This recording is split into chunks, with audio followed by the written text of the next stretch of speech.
Hey, good afternoon. Good afternoon, everyone. I'm Meteorologist Chita Craft, and oh boy, do we have a lot of weather changes on the way, significant changes. First and foremost, that we started the morning off with a dense fog advisory. We are still tracking some low cloud ceilings, but at the ground level, most of that fog has started to lift, but it was really dense this morning. This is a live look towards the Med Center, but almost everyone continuing to see just a little bit, I would say, of some patchy fog or a little bit of haze out there, again, with those low cloud ceilings. Bush Intercontinental Airport, notice reports still down to 0, so really socked in.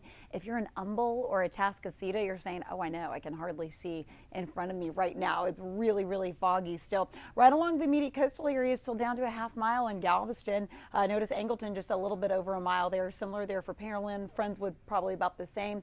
Tomball, you're still down to a half mile. So for your Wednesday, fog or these low cloud ceilings, still an issue, but at least temperatures are running mild. We can handle 60s and even climbing to the 70s later today. So cloudy skies, that's probably not going to budge, especially because it stayed socked in this long into our midday and probably will trickle even into our early afternoon. A few little spotty sprinkles to an isolated shower will be possible, but let me show you what's already in effect for tomorrow. A lot of you probably saying, what's going on with that Arctic blast? I'll break down the timeline. 6 a.m. to 6 p.m. That's when our winter weather advisory, that's shaded there in purple, that's in effect for Brazos, Grimes, Madison, and Washington counties, in effect from 6 a.m. to 6 p.m. That's because some of the rain that we are expecting by tomorrow morning, especially about mid-morning into our midday, that's when temperatures will be cold enough to support some freezing rain or maybe even some ice pellets. If we do see any accumulation, it would be on elevated surfaces and less than 1/10 of an inch. More on that here in a second. Let me show you the big picture across the country. The Arctic blast that we're tapping into, that's what millions of people are expecting. 2/3 of the country going to feel the effects from this cold front that's going to be moving through early tomorrow morning. Already across the state, we're tracking some showers from central and north Texas. Notice Dallas just northwest of that, and through Lubbock and Amarillo, they're already starting to see some snowflakes out there. So snow to ice to notice the cold rain. That is what's moving southward. So all of this moisture is tracking south of here. If you had any plans of traveling to North Texas or maybe even west of us through Austin and even west of that, maybe rethink your plans for tomorrow. Can you pump the brakes and maybe head out on Saturday? Oh boy, it'll be a much different story across the state. Already 18 in Amarillo, actual temperatures, 43 in Dallas, 63 in Houston. Oh, you better enjoy it while it lasts because things are going to be changing, especially by tomorrow morning, and that will be lasting even through really Saturday morning. This cold blast will stick around. Today, not bad. We're tracking 60s. Notice how high temperatures are going to be climbing to the low 70s later this afternoon before that deep plunge overnight. This is 3, 4, 5 a.m. We're tracking scattered thunderstorms, but when we're tracking 40s and 50s, that is not cold enough to support any wintry mix. Now that's just a cold rain. Now, you may even hear a clap of thunder or two overnight, but again, it's just rain. So this is not going to be impacting our roadways area wide, but when we do talk about the chance of any wintry mix, that is northwest of town on elevated surfaces. Look at the change. We go from 70 today down to 30 tomorrow. Wind chills by lunchtime tomorrow and early afternoon will be in the 20s. Not out of the question tomorrow afternoon through Friday morning. Wind chills will be in the teens. I'm going to break that down as well. So forecast tomorrow, you wake up 8 a.m. temperatures will be in the 30s and 40s. We'll still be tracking some scattered showers, and that takes you through your lunchtime hour. So still rain will be around.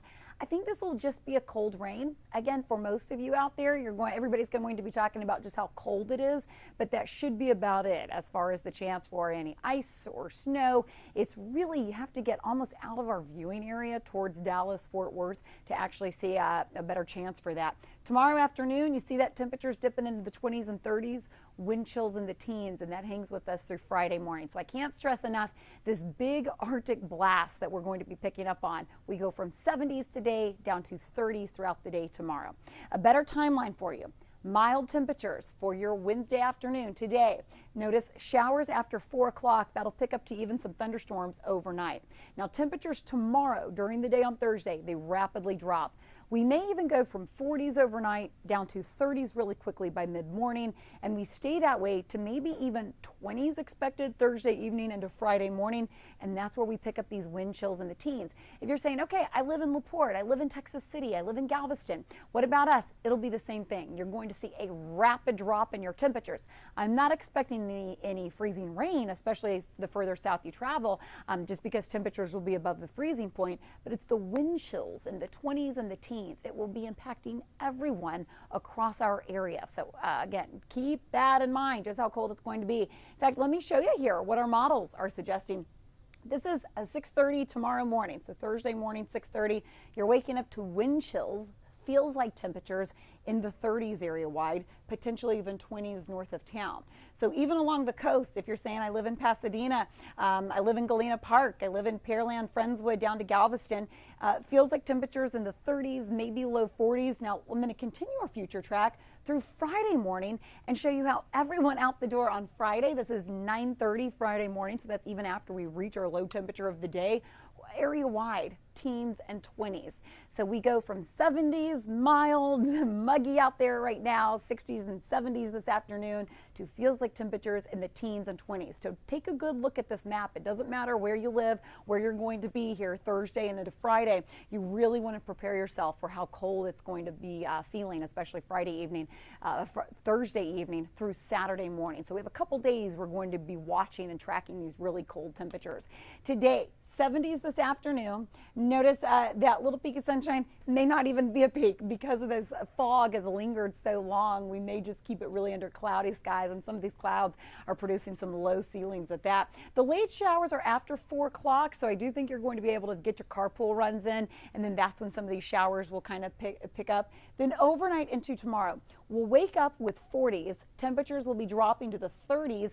I didn't even put 20s on the map, but I want you to be prepared for that because that may kick in even earlier than expected, but be prepared for really cold temperatures late Thursday into Friday morning. Here is where we could see those wind chills in the teens, so prepare for that now. Look at the winds, and it's because of the wind. So it's the actual air temperature, that Arctic blast combined with the sustained winds out of the northwest, and that's what's going to give us those harsh wind chills, especially for our standards.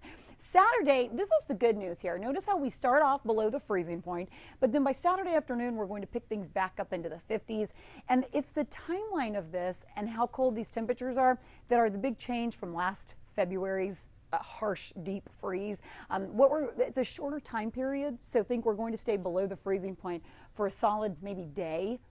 If so, even Friday, if we can pick those temperatures up.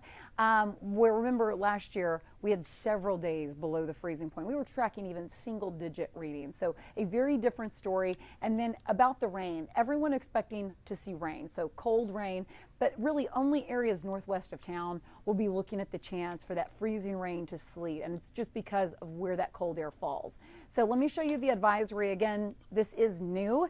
If the last time you watched the forecast was last night with our Chief Meteorologist David Paul, we did not have this advisory in just yet. This has now been issued from the National Weather Service for our northwest counties.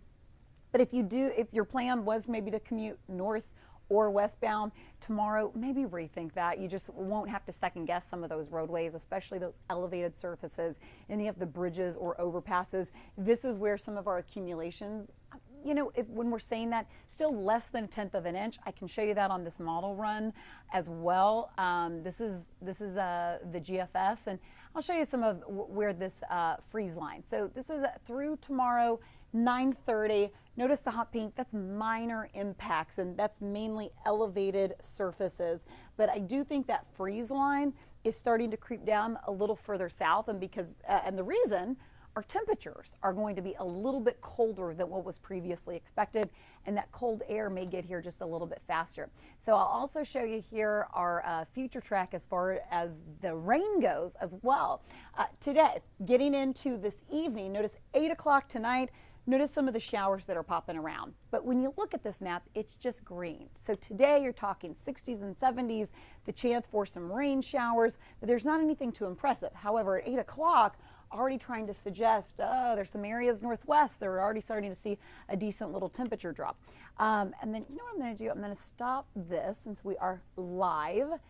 and I have the capability of kind of going a little bit slower. I'm going to take this timeline till about 2 o'clock in the morning. So here's Thursday at 2 a.m. Y'all will be sleeping, but take a look at the freeze line. So here's College Station at 34, 36.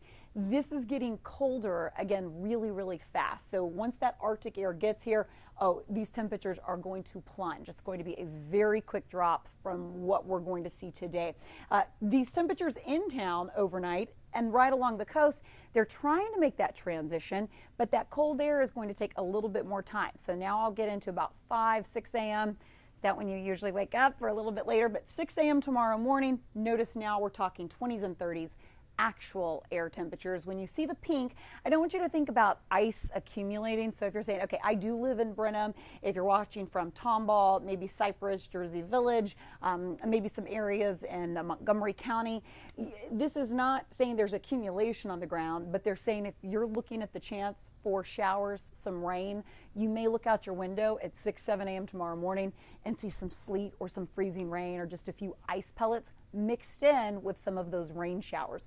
I don't think it'll have the chance to accumulate on the regular surface just because we haven't seen that cold air in place long enough. These temperatures are going to be dropping as some of the showers are coming down. In town, notice even at the big airports, from Pearland to Galveston, temperatures are not cold enough to support that transition. Now, I'll keep this timeline going because what happens is the longer this cold air is in process, the easier that chance will be for some sleet or some freezing rain or a few ice pellets. So 29 Conroe, I mean, these numbers give or take a couple degrees, but the idea is that freeze line, again, is getting closer into town while we still have some lingering moisture. So this is 9 a.m. Thursday, and as we head into our mid-morning hours, this is when I think you're going to be out and about, and you could possibly even see on your windshield wipers some of that freezing rain starting to hit your windshield, especially notice westbound, northwestbound. So these are the areas that we'll continue to monitor. Temperatures right along the coast, you're still hovering above the freezing point. Now, I'll continue to put this into motion for you. Also take note, though, how cold it's going to be. So this is 1:30 tomorrow afternoon. Oof, area-wide, 20s and 30s. Those are actual temperatures. Easily feels like are those wind chills in the teens, 20s. That's really what you need to prepare for. So we're talking those big heavy coats for the kids out the door in the morning. They're really going to need them tomorrow afternoon. So if anything, our temperatures will be falling, even if it's only by a couple degrees throughout the day tomorrow. Really, really cold air in place. And even the rain showers, not transition, it's going to be a very cold rain. Now by midnight, Thursday into Friday, notice how this moisture is really kind of pushing on out of here, but that also gives the chance for the temperatures to continue to drop. So area-wide 20s Friday morning. Area-wide 20s. That is cold. And then I'll show you those wind chills once again. If you tuned in on this live just a little bit later, this is 8:30 Friday morning. And take a look, some of these wind chills in the teens and 20s. So that's really what you need to prepare for as we head into the next couple days. Make sure you're taking the extra precaution that you need. You want to remember the 4 P's in this particular time. Of course, your plants, bring it on in, especially those sensitive ones, and even not. Bring the plants in, and then your pipes. If you want to, that may not be a bad idea. We're really going to see this cold air linger even through Saturday morning, and then after Saturday, we've got big time improvements. I'll leave you with the 7-day. Your pets, go ahead and bring them on in, and of course your people. Make sure you're checking in on your neighbors. Just make sure heaters are working and everybody's okay. Temperatures in the 60s, 70s today, overnight, then throughout the day tomorrow, these temperatures drop. Cold, windy day. You just saw that on our future track. Then by Friday morning, area-wide 20s. Feels like temperatures in the teens. We keep it really steadily cold through Saturday morning, and then there's the improvements. For the afternoon hours for the weekend, we keep it mostly dry, and at least temperatures are picking back up into the 50s and maybe even a few low 60s by Saturday. And we kind of keep it that way next week. It's going to be a cold week next week, but not quite like this. That big Arctic blast expected to happen overnight tonight. We're just trying to get you to prepared here. We're going to keep updating you, so you'll see these push alerts, and hopefully on our social media pages you take a look and tell your buddies out there, tell your family. It's going to get really cold tomorrow, so just trying to help you be prepared. We'll also see you live on television at noon, so I'll catch you on TV in about 30 minutes.